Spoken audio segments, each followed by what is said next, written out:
Bien, vamos a la palabra de Dios. Excelente la palabra del Señor, ¿verdad? Es una fuente de inspiración, de aliento. Es inagotable la riqueza que tiene la palabra del Señor. Y qué bueno que nos hace a nosotros poder leerla, escudriñarla, como dice el Señor Jesús, le dijo: ustedes erran porque no escudriñan las Escrituras, escudriñen, ¿no? Usa esa palabra, investiguen y relacionen. La palabra es para relacionar, para investigar. Dios es uno y Dios se revela a través de toda la palabra. Y la misma palabra interpreta la palabra. La Biblia interpreta la Biblia. Uno dice: no entiendo. Yo leo y no entiendo. Bueno, siga leyendo y después va a ver que otras partes de la Biblia le van a explicar esa parte que usted no entendió. Así que esa es la riqueza que tenemos en la palabra de Dios. Primera de Pedro, capítulo 2. Seguimos con nuestros versículos y ahí tenemos el tema de hoy: identidad y misión. Y es muy interesante cómo comienza este pasaje bíblico, porque Pedro está hablando, como ya le dije, a los hermanos que están en la diáspora, están en lo que hoy es Turquía, en esas provincias que están señaladas en el versículo 1, están todos dispersos por todas partes, y evidentemente había personas que habían aceptado el mensaje y habían personas que no lo habían aceptado. Observen que en el versículo 8, en 2:8 dice: piedra de tropiezo y roca que hace caer, porque tropiezan en la palabra siendo desobediente, a lo cual fueron también destinados. Tropiezan en la palabra. Algunas personas habían tropezado en la palabra, fueron desobedientes, estaban en ese camino. Pero había otros que sí habían sido obedientes, que sí habían seguido el camino, que habían tomado la palabra del Señor, y ahora es a ellos a quien les habla. Estos son los creyentes, aquellos fieles hombres de Dios que habían tomado la palabra de Dios y la habían asimilado en sus vidas, en su corazón. Y surge aquí, en el versículo 9, ¿por qué esto de identidad y misión? Usted lo va a entender al desarrollar el tema. En primer lugar, ¿por qué identidad? Porque quizás yo me hago la pregunta y tengo la respuesta aquí. Entonces, cuando tengo una respuesta, digo, bueno, ¿a qué pregunta responde esto, no? Dice: más vosotros sois linaje escogido. Ahora, ustedes son. Entonces, si el Señor dice, ustedes son, la pregunta ¿cuál es? ¿Quién soy yo? ¿Quién soy yo para Dios? Esa es la pregunta que me hago. Me surge esa pregunta, ¿no? ¿Quién soy yo para Dios? Y ahora Dios me responde: ustedes son. ¿Me entiende? Eso nos ayuda a introducirnos en la Escritura y a pensar. Por eso es tan rica la palabra de Dios, ¿no? Porque nos deja esta libertad para pensar, para desarrollar el pensamiento y para profundizar en las Escrituras mismas, ¿no? Entonces, primero me hice la pregunta: ¿quién soy yo? ¿Quién soy yo para Dios? Y aparece allí. Y mirando el pasaje bíblico, Dios me da 4 respuestas. No una, 4 me da. Y esto nos ayuda muchísimo porque muchas personas en este mundo no saben quién son, ni saben cuál es el rumbo de su vida, para qué están en el mundo, cuál es el propósito, no saben qué hacer con su vida. Hay mucha gente así, y eso lo determina y lo marca la desorientación que hay en nuestro mundo moderno, ¿no? La gente está desorientada, es una de las particularidades que tiene nuestra sociedad. Desorientada. La Biblia ya lo dice: cada cual se apartó por su camino, mas Jehová cargó en él el pecado de todos nosotros, ¿no? Hay caminos que al hombre le parecen derechos, pero su fin es camino de muerte. Todo está indicando esta desorientación, falta de rumbo que hay en el hombre. El hombre se plantea constantemente: ¿quién soy yo? ¿Quién soy yo? ¿No? Y la pregunta que surge muchas veces es: ¿quién soy yo para vos? Le dice el esposo a la esposa, ¿no? O el novio a la novia, o el amigo al otro, le dice: ¿quién soy yo para vos? ¿No? O el empleado al empleador: ¿quién soy yo para vos? ¿No? Es una buena pregunta. Dios responde esta pregunta. y usa estas 4 frases. Fíjense en que en Éxodo 19:5, antes de entrar a mirar cada una de estas frases, dice, si ahora ustedes prestan oído a mi voz y cumplen mi pacto, serán mi tesoro especial por encima de todos los pueblos, porque toda la tierra me pertenece. Serán mi tesoro especial por encima de todos los pueblos. Dios le está diciendo a su pueblo, ustedes van a ser algo muy especial para mí, pero tienen que hacer algo. Ustedes prestan oído a mi voz y cumplen mi pacto, ¿no? Uno de los problemas que tiene nuestra sociedad y tiene el ser humano y tenemos las personas es justamente por no escuchar la voz de Dios y seguir nuestro propio camino. Adán y Eva estaban en comunión plena con Dios en el Edén, pero cuando entró el pecado, lo primero que hace Adán se esconde, ¿no? Porque sabía que Dios iba a venir a buscarle y él está escondido y lo tiene que llamar, lo tiene que buscar, se esconde, se tapa, trata de ocultarse, no quiere encontrarse con Dios. Pero el principio de las Escrituras dice acá, cuando la persona se encuentra con Dios y se dispone a oír la voz de Dios y a escucharlo al Señor, y tiene un encuentro con Dios, entonces su vida cambia. Ahí es donde toma verdadero sentido la vida de la persona, nuestra vida. Entonces utiliza 4 frases. La primera frase que utiliza es linaje escogido. Linaje escogido. ¿A qué se refiere esto? En Deuteronomio 10:15, por eso la Biblia interpreta la Biblia, ¿ves? Ese es un principio hermenéutico, la Biblia interpretando las Escrituras.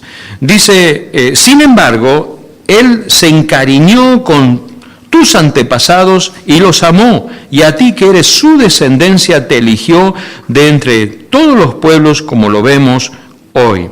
Linaje quiere decir descendencia, quiere decir familia. Esos serían los sinónimos o la interpretación de linaje, familia, pueblo, descendencia. Y es lo que Dios hace.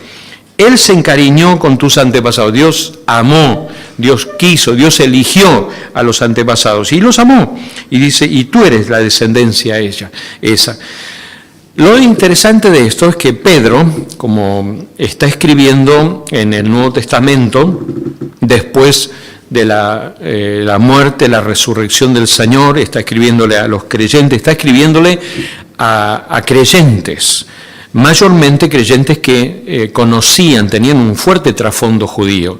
Entonces él aplica las verdades del Antiguo Testamento a los creyentes del Nuevo Testamento, a la iglesia, a nosotros. Por eso él hace esta aplicación de estas verdades, cómo Dios estaba viendo a su pueblo, y dice, de la misma manera Dios ahora ve a la iglesia. La iglesia es linaje escogido, el creyente es un linaje escogido, alguien seleccionado, alguien que Dios eligió. Y uno dice, ¿por qué me eligió Dios? Bueno, porque Dios quiso. En su soberanía, en su grandeza, en su autoridad, Dios te eligió a ti para ser parte de la iglesia de Jesucristo. No la iglesia de aquí de Intendente Carlos, sino esa iglesia universal, esa iglesia que se reúne en todo el mundo, que invoca el nombre de Jesucristo como Señor y como Salvador. Entonces, Él nos eligió para ser parte de esta familia especial que es la iglesia. En segundo lugar, uno dice, bueno, ¿quién soy para Dios? Y para Dios soy, miren, lo interesante aquí dice, real sacerdocio, lo dice en segundo lugar, ¿no? Después va a hablar de nación santa, real sacerdocio. Nosotros somos sacerdotes, según lo que nos dice la palabra de Dios. Lo habíamos visto el domingo pasado, la vez pasada que hablé. En Apocalipsis 1:6 dice, ustedes son sacerdotes. Nosotros somos sacerdotes, Dios nos ha puesto como sacerdotes. ¿Por qué? Notable lo que nos dice en el versículo 9, dice real sacerdote. Pero en el versículo 5, en el mismo pasaje anterior, dice, vosotros también como piedras vivas sed edificados como casa espiritual y sacerdocio santo. Noten, dice primero, sacerdocio santo. Ustedes son sacerdotes santos. Ahora dice, ustedes son sacerdotes reales. ¡Wow! ¿Qué está diciendo? Algo está diciendo, claro que está diciendo algo. No es que cambió de palabra porque quiso cambiar solamente, ¿no? Y Pedro nos está diciendo, ustedes son sacerdotes santos porque ministran a un Dios santo. No se olviden de eso, ¿no? ¿Recuerdan? Los antiguos sacerdotes en el antiguo pacto tenían una marca que decía santidad a Jehová, ¿no? Entonces ellos ministraban en santidad. ¿Por qué? Porque Dios es santo. Ahora, todo eso nos involucra a nosotros en nuestra forma de vivir. Eso tiene que ver con nuestra forma de vivir, con nuestra forma de hablar, con nuestra forma de pensar, con nuestra forma de encarar la vida. En todos los aspectos tiene que ver lo que es la santidad, porque somos ministros de Dios, sacerdotes. ¿Qué es un sacerdote? Mira, en el Antiguo Testamento había dos ministerios fuertes y diríamos más sobresalientes en todo el Antiguo Testamento. Uno era el profeta y otro era el sacerdote. Esos eran los ministerios más notables y evidentes. Dios los había establecido de esa manera, ¿no? Después estaba el ministerio del rey, pero el rey el hombre se puso como rey y Dios lo dejó ahí, pero el rey era el que se encargaba de la parte política, la administración de la nación, pero el sacerdote era el que presentaba las ofrendas y era el que acercaba a la persona a la presencia de Dios, era el que venía, la persona venía con su ofrenda de sacrificio por su pecado, por su ofrenda de alabanza, de adoración a Dios, y la presentaba, necesitaba el sacerdote. Y el sacerdote delante del altar ofrecía eso delante de Dios y de esa manera cumplía su ministerio. El profeta tenía otro ministerio. El profeta estaba atento y escuchaba la voz de Dios. Dios le hablaba al profeta.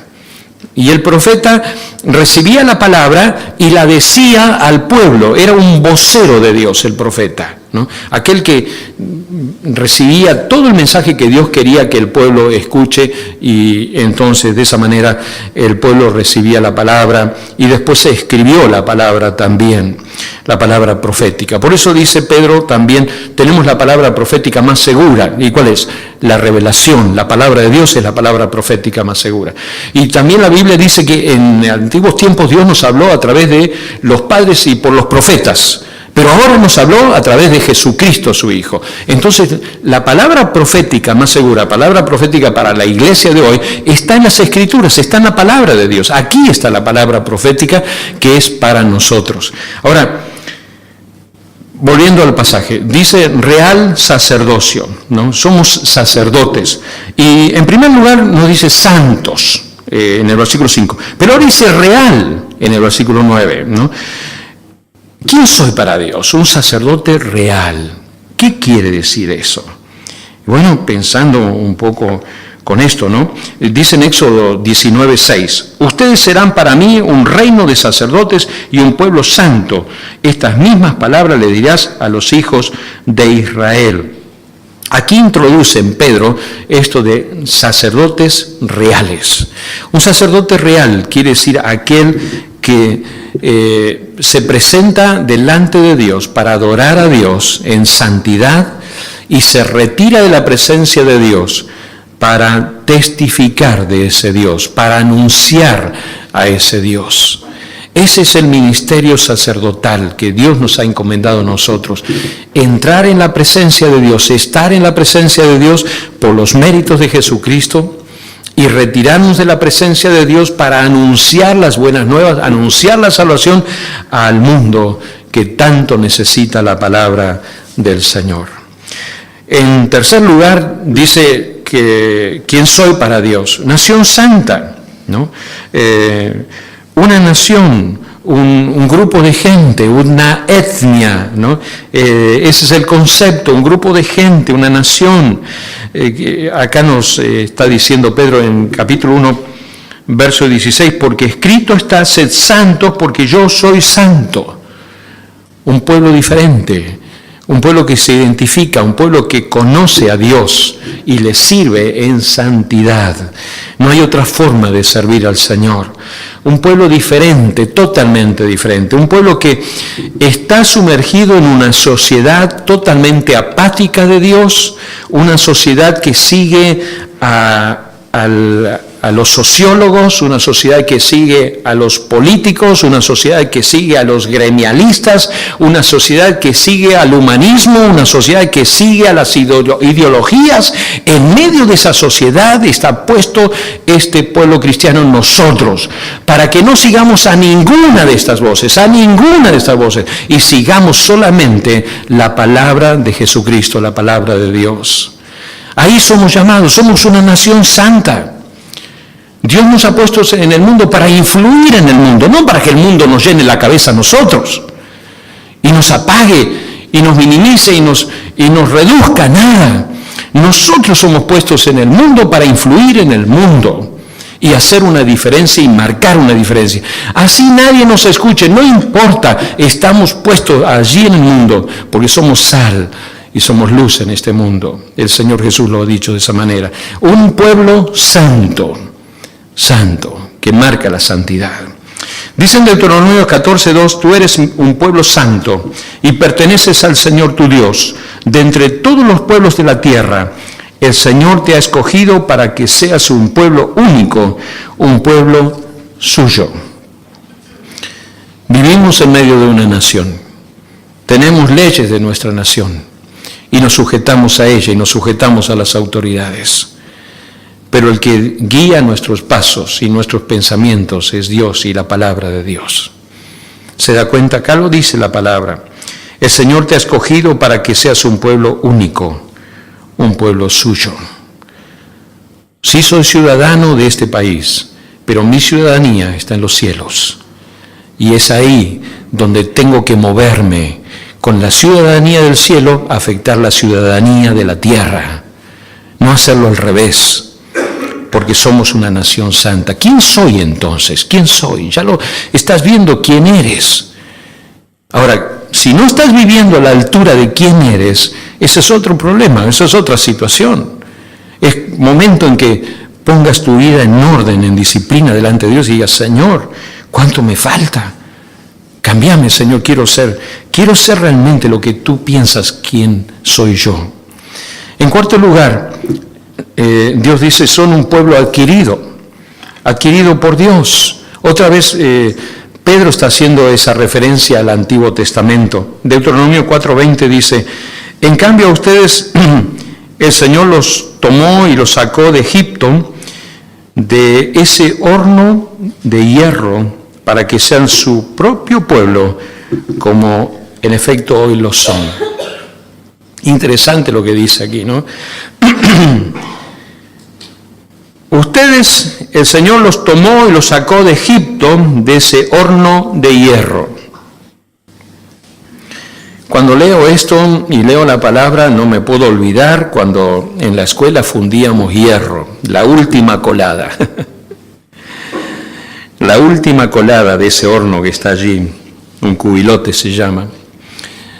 Y qué tremendo es toda una tecnología muy, muy primitiva, pero muy interesante, fundir hierro. Y ver el hierro líquido, es algo tremendo, ¿no? Uno se pone lo más lejos posible, porque sabe que eso ni siquiera se puede tocar. Hierro líquido, 2000 grados de temperatura, que está fluyendo allí, y con eso se llenaban los moldes y después salían las piezas. Dios dice, Egipto ha sido un horno de hierro. Me imagino cómo serían los hornos de hierro de aquel tiempo, ¿no? Gracias.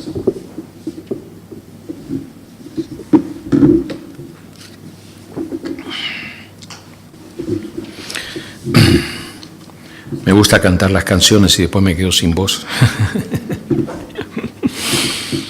Pueblo adquirido por Dios, pueblo adquirido.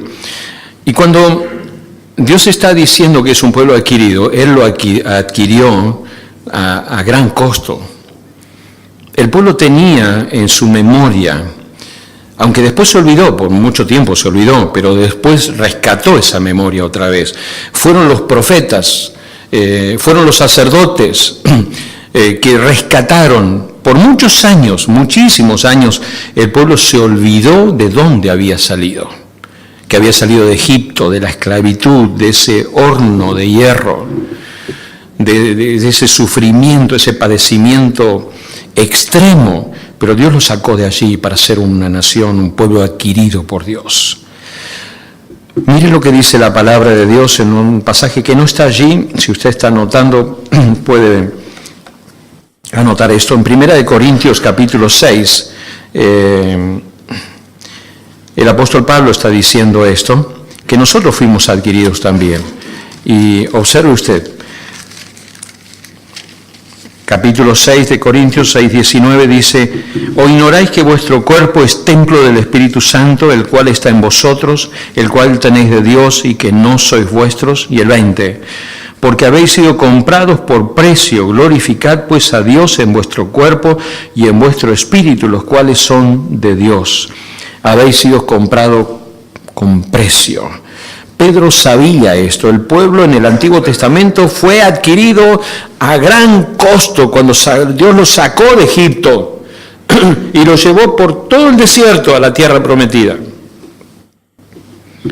Pero también sabía que Jesucristo pagó un gran precio por esos creyentes que estaban ahí en la tierra de Turquía, del Asia. Jesucristo pagó el precio y ellos ahora eran un pueblo adquirido, eran personas diferentes.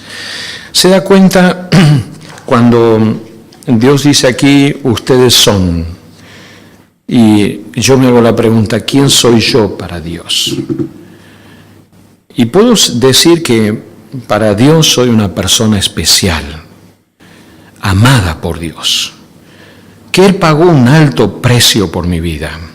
Y me puso en un lugar de privilegio, un lugar donde Dios me ha puesto para escuchar su voz, para acatar su voz y para seguir su voz, para ser su hijo y ser esa persona que Dios quiere que sea. Entonces ahora me hago otra pregunta y de esta manera me ayuda a recorrer el pasaje bíblico y a entenderlo mejor. Bueno, si Dios responde mi pregunta, ¿quién soy yo? Entonces, ¿qué espera Dios de mí? No, es una buena pregunta. Si yo soy esto para Dios y Dios me está demandando vivir a esta altura, entonces, ¿qué espera Él de mí, siendo esto para Él? Bueno, en primer lugar, dice las Escrituras acá, para que anunciéis la virtud de aquel que os llamó de las tinieblas a su luz admirable, ¿no? El Señor nos salvó, nos posicionó delante de Él de una manera diferente a todo el mundo, a todas las otras personas. ¿Por qué? Porque en primer lugar tuve un encuentro con Jesucristo, me di cuenta que lo necesitaba Él, me di cuenta que era pecador, me di cuenta y lo acepté como Salvador y Señor de mi vida. ¿Qué espera Él? Que anuncie las virtudes de aquel que me llamó de las tinieblas a la luz admirable. Dice en 1 Pedro, aquí, pero ustedes son linaje escogido, para que anunciéis. Esa es la palabra, anunciar, ¿no? Anunciar. La palabra anunciar es llevar la noticia de un lado a otro, sencillamente. No más que eso. Llevar una noticia de un lado a otro. Difundirla, esparcirla de todas las maneras. Es como la parábola del sembrador. El sembrador salió a sembrar. ¿Y dónde tiró la semilla? Y tiró por todos lados la semilla. Y parte cayó en la tierra buena, pero también cayó en otra tierra. ¿Había que tirarla la semilla en el camino? ¿Había que tirarla? Sí, había que tirarla. Había que tirarla en todos lados. ¿Por qué? Porque yo no sé dónde la semilla esa va a germinar y va a crecer y va a dar fruto. Tenemos que esparcir, tenemos que llevar la palabra de Dios a todo lugar, con todas las posibilidades que nosotros tengamos. Pero dice acá, anunciar las virtudes de aquel. Y me quedé pensando en esto, ¿no? ¿Cuáles son las virtudes de aquel? Si uno se pone a hacer una lista de todas estas virtudes, no la hice la lista de las virtudes, solamente estuve reflexionando y pensando en esto, pues tan rica la Escritura que habría muchísimo para desarrollar y pensar. Básicamente la virtud de aquel, está hablando el sujeto tácito en la oración, es el Señor, es Dios. ¿Cuáles son las virtudes? La virtud máxima es que Él es nuestro Salvador. Él es el que se dio a sí mismo por cada uno de nosotros. Otra virtud del Señor, su amor inagotable por nosotros. Otra virtud del Señor, su misericordia. La misericordia es recibir de parte de Dios, no importa la condición que yo estoy, Él me lo da, aunque no lo merezco, pero me lo da. Otra virtud del Señor es la gracia de Dios que ha sido derramada en nosotros. La gracia es ese don inmerecido. No merezco absolutamente nada, pero Dios me da la salvación, me da su amor. Él murió por mí, Él se entregó a sí mismo por mí. Esa es otra de las virtudes de Dios, de las virtudes del Señor nuestro Dios.